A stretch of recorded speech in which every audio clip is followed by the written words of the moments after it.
In 1997, there was a young boy who was born premature. This boy had very bad brain bleeds and respiratory problems. But thankfully, due to the advanced ECMO respiratory life support system, this boy was not only able to survive, but to thrive in his life. And how do I know that? It's because that young boy was me. Today I want to tell you about the extracorporeal membrane oxygenation machine for kids and how its use is going up even though it's not really well known in the medical community. And I want to give you a couple examples of what this bad boy can really do. This information could be really valuable for everyone because God forbid, and I wouldn't even wish this on my worst enemy, that if you or a family member were to be diagnosed with a respiratory illness or needed an organ transplant, this information could literally be the difference between life and death for you or a family member. This information is very valuable.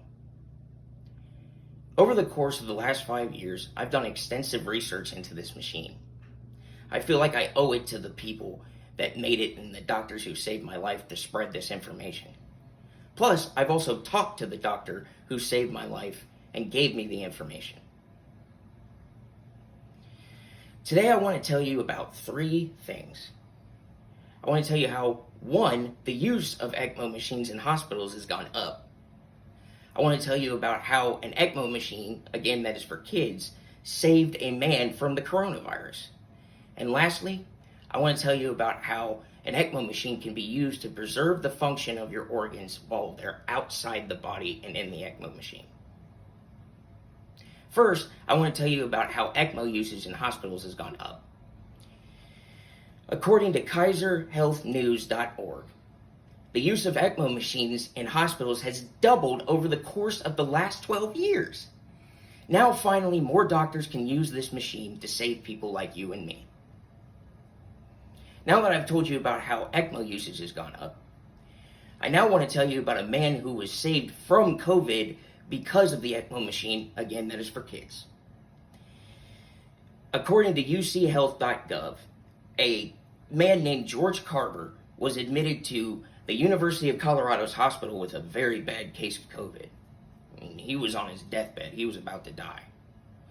But due to the very first use of an ECMO machines in this hospital's history, this man not only got better, but is now back in the loving arms of his family because of an ECMO machine.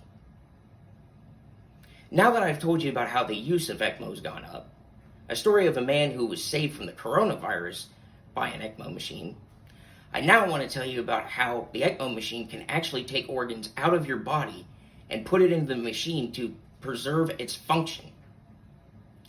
According to USA Today's website, an ECMO machine can actually take organs out of the body, put it into the machine, and preserve its function and tissue while they find out whether it's useful for a transplant or not. It's like if you were to take a car battery out of your car and take it to the auto parts store.